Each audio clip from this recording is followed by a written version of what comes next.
Hi guys, and welcome back to my channel. Today we are here with the second installment of this palette tournament that I'm doing this year. So if you haven't seen my last video, please go and check that out because I described this better in that video and more in depth. But basically, Pan palette is one of my favorite projects, and this year I kind of want to let you guys decide what I pan next year. So I have selected 21 out of my palettes to put into a tournament and let you guys vote on, and ultimately one of them is going to get the most votes, and that is going to be what I pan next year. It is a little bit scary for me, but all of these palettes I am ready to pan in some capacity, and I will talk you through them when I talk about each palette. This video today is probably the scariest, but also kind of most exciting video in the series, because all of the palettes apart from one is from a brand that I am very excited to potentially pan, but also it is very scary. But of course I will talk you through that again when I get to the palette. But I'm going to jump into the video here. But before I do that, if you're new here, please consider subscribing. I would love to have you in the family. Let's jump into the video. So we're kicking it off right away with a very scary palette to me. And you'll also see the brand that I'm talking about once I hold this one up. And that is Natasha Denona. That's the brand. Metropolis palette. So I have decided to put a couple of Natasha Denona palettes in this series for you guys to potentially decide on, because I feel like these are quite expensive palettes and I can't just hoard them forever.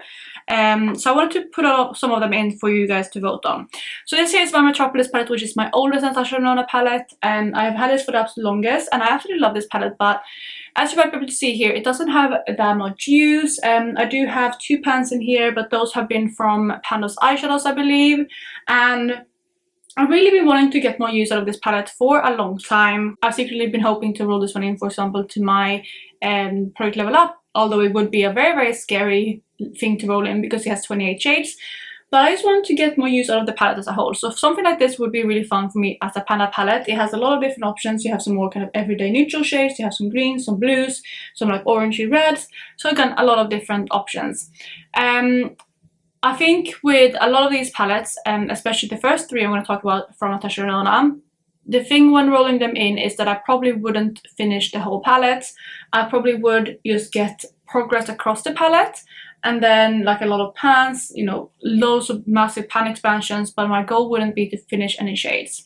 So if you love palette because you want palettes completely finished, if you choose one of the Natasha Denona palettes, that probably wouldn't be the case. I know for a fact that wouldn't be the case for the first three, because first of all, I'm not ready to fully pan this palette, nor the other two that I'm going to share with you, and I also think it would be way too difficult to get through all of them. So that is something to keep in mind, but this would be a really, really fun palette to potentially pan. Again, it just has a lot of different options, and it is an older palette in my collection, so it would be about time to get some use out of it, and it is definitely a palette that I would be very excited to pan. And it would be a completely new type of Panda palette for me as well. The second palette that I have is something that is very similar, and it's something that I also would be very excited to pan, but it scares the crap out of me. And that is this. This is the Natasha Denona Gold palette. This is one of my absolute favorite palettes in my collection. It is the perfect type of everyday palette for me. It has some beautiful transition shades. It has a couple of deeper shades, a few popular color, but just a lot of everyday type of shadows. This is again one of my favorite palettes, and you can see some dips in these shadows. It's definitely more used than the Metropolis palette, but I don't feel like it is well enough used considering one, how old it is, and also two, how much I love it. So this would also be another one that I would absolutely love to pan. But same thing as the Metropolis, I would not fully pan this palette. I am not ready to get through it. This palette and Metropolis are discontinued. You can't get them anymore. I know they have Natasha Denona has created the golden palette, but it's not the same as this one. And this is definitely the one that I prefer. I haven't tried the golden palette, but just looking at swatches and stuff like that, I just know that it's not the same. So I wouldn't be able to pan on any of these shades. I wouldn't really allow myself to finish any of the shades. I probably will get really far on quite a few, like this shade, and like these two. I'll probably get very, very far on, maybe even one of the transition shades, but I probably wouldn't finish any of them. So again, that is something that to keep in mind if you vote for this palette. However, I know for a fact that I would love, love, love to pan this one if I didn't feel like the need to completely finish palette and Panda palette, because that's something that I enjoy watching. And again, completely up to you guys what you want to see. This is probably one of the palettes that I would pick as my top palette to try to pan, because I know that I would love my time with this one in a year. I know that I love every look that I create with it, and it's a good palette as well to incorporate with other palettes or singles, things like that, because it has both beautiful lid shades and also beautiful like transition shade crease shades for shimmer shadows and stuff like that.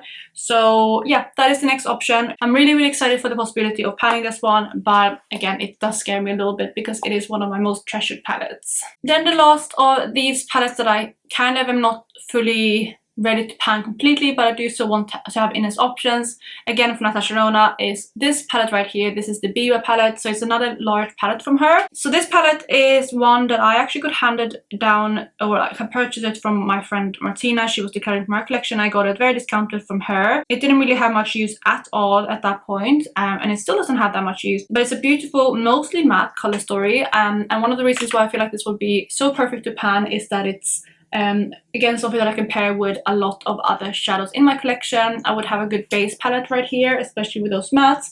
I don't really care too much for the shimmers in this palette, but the mattes are absolutely perfect, and you do have kind of 3 rows with different undertones, and it would be a very fun palette to pan. Again, used to get a lot of progress on and show a lot of pan on. The only slight downside I think to this palette out of the 3 that I've talked about so far is that this one is the most similar to my current Panda palette, the Soft Glam, not the singles obviously, but the Soft Glam palette that I've panned now for the last 2 years. It's not exact, but it does, you know, some of these shades are somewhat similar. It also has some deeper shades that I know that I wouldn't get as much use out of, but it does have absolutely beautiful formula, and it would be a palette that I could easily reach for every single day in like some capacity.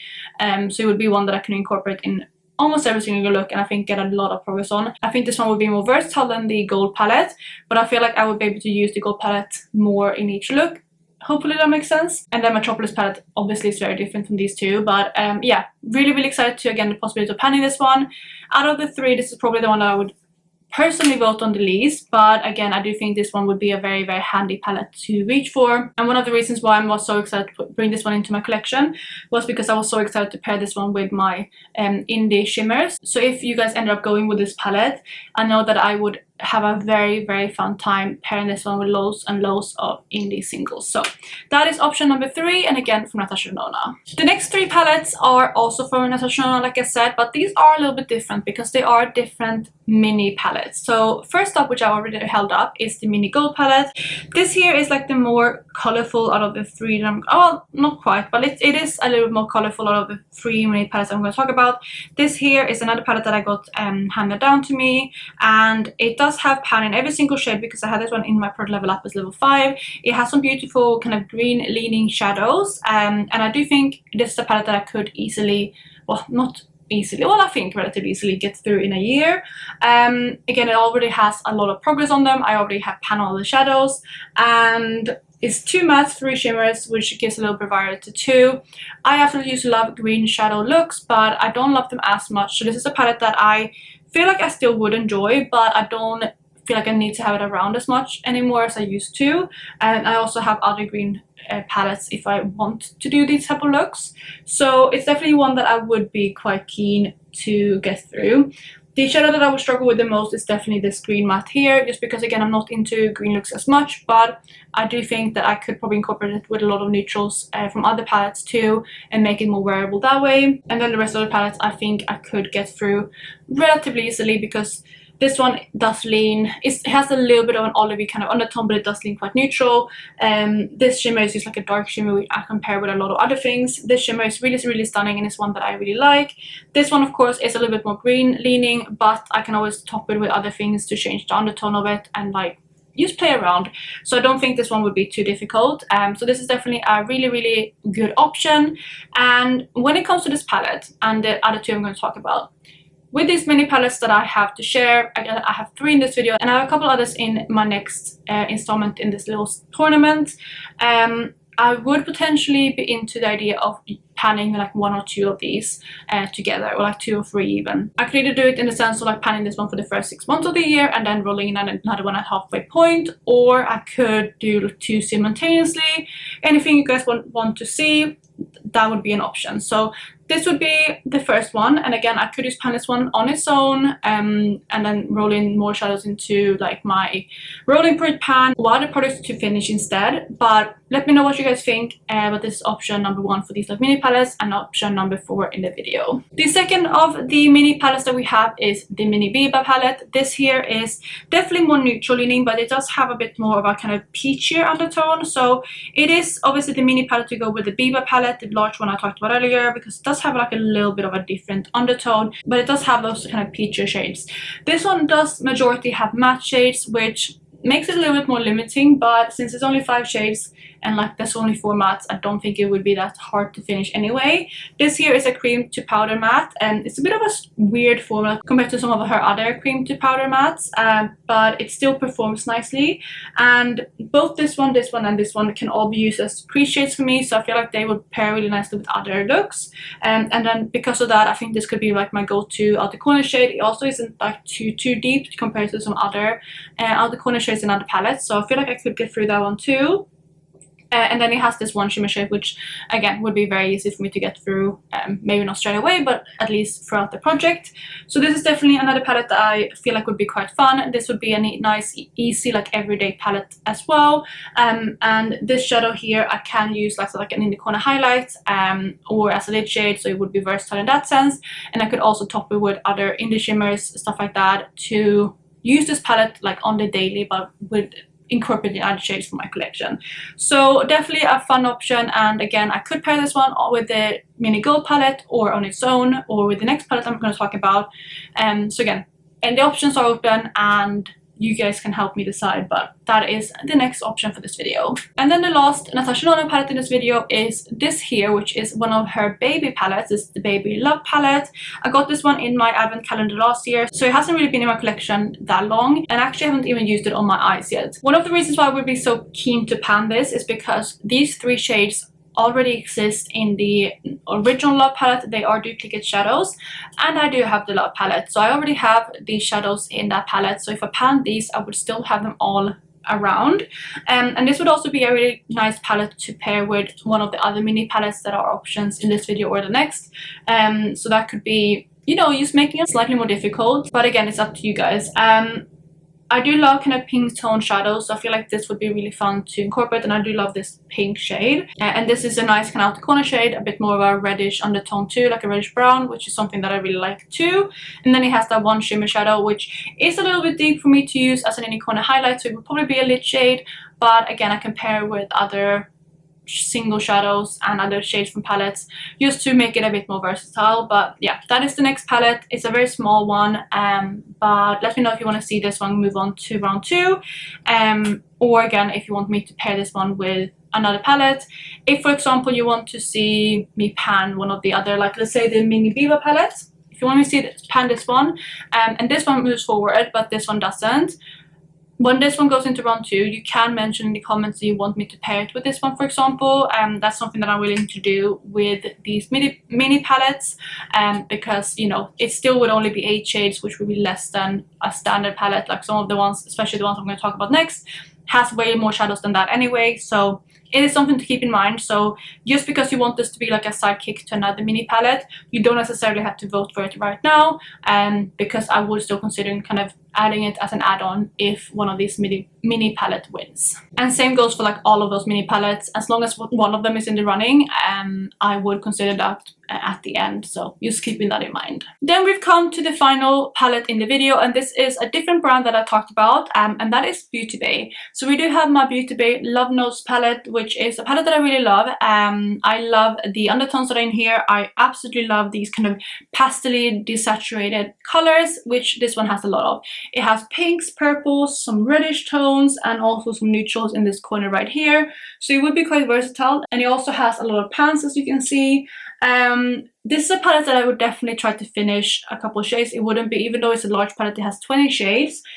It wouldn't be like the gold palette or the Metropolis or the Biba, where I would just try to like kind of go through all the shades and get big expansions on the pans. This would definitely be a palette that I would be fine with finishing as many shades as I could. I think I could go for most of the shimmers, not all of them, because not all of them are my favorite. For example, this one here is my favorite, but I think majority of them I could get through. I think you could also finish like these two shades, definitely like another one of these like lighter tone mattes. I think I could also pair like do these as like blushes.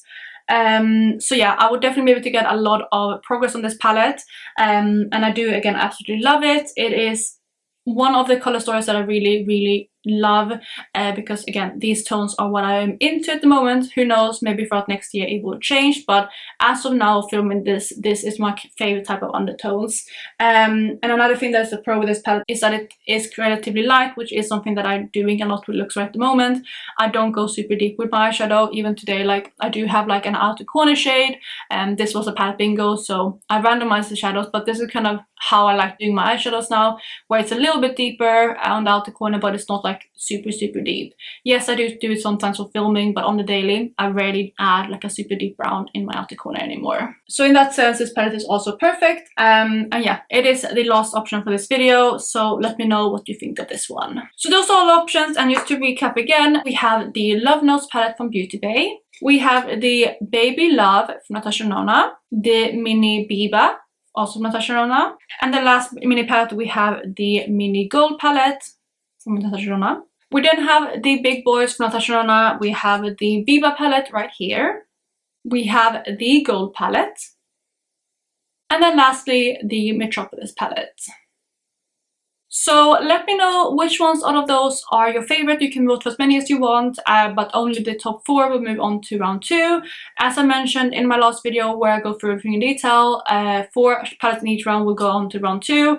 We will have 12 palettes at the end, and those 2 will be split into 2 videos where I have 6 in each. I think the top 2 from those 2 videos will go into the finale, which is round 3, where we have 4 palettes to vote for, so that's how I'm going to break it down.